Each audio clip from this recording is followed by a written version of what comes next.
Le cas que je vais aborder aujourd'hui est plus que surprenant et je t'invite à rester jusqu'à la fin pour trouver les solutions afin que ça ne se reproduise plus. Une personne mariée se retrouve veuve et pourtant, alors qu'elle est mariée sans enfant et qu'elle pense recevoir la totalité du patrimoine de son conjoint, elle va devoir en redistribuer une partie aux frères et sœurs du défunt, c'est-à-dire à ses beaux-frères et à ses belles-sœurs. Bonjour, je me présente Jean-Noël Lopère, je suis formateur en gestion de patrimoine et le cas que je vais aborder aujourd'hui a plus que quelque chose d'étonnant et c'est tout de suite après ça.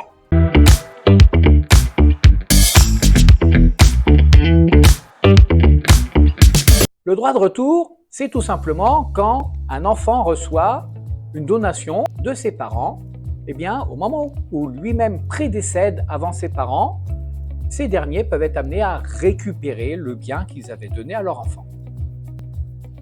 Mais là, dans le cas que je vais aborder, nous sommes dans une situation où les parents sont décédés. Et au décès, Paul décide de rester propriétaire de la maison familiale. Il se rapproche de ses frères et sœurs et dit écoutez, moi je souhaite rester propriétaire de cette maison, je ne veux pas qu'elle soit vendue, je vous rachète votre part, et pour cela il paye une soulte à ses frères et sœurs pour devenir plein propriétaire de cette maison. Une fois propriétaire, il effectue des travaux dans cette maison pour la remettre au goût du jour, travaux d'embellissement, travaux d'agrandissement, et une fois que tout est terminé, malheureusement, peu de temps après, il décède. Et le notaire, dans la succession, explique à la veuve que comme ils n'ont pas d'enfants, ce bien de famille doit rester dans la famille d'origine.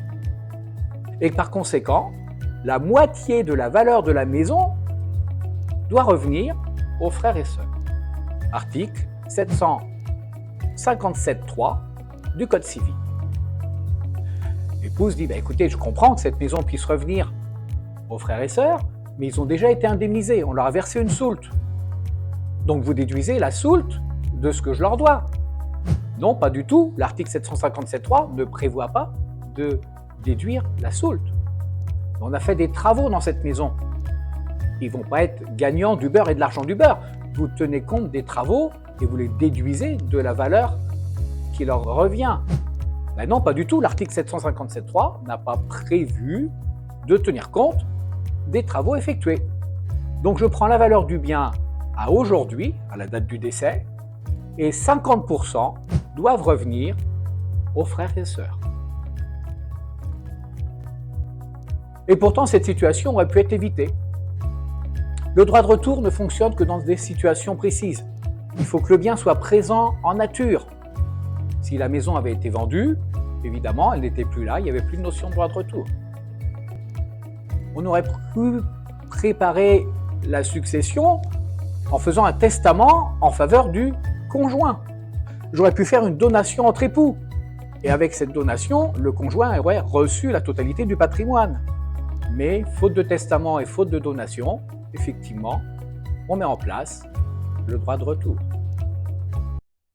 Les solutions avant les complications trouvent ici tout son sens. À très vite pour de nouveaux conseils.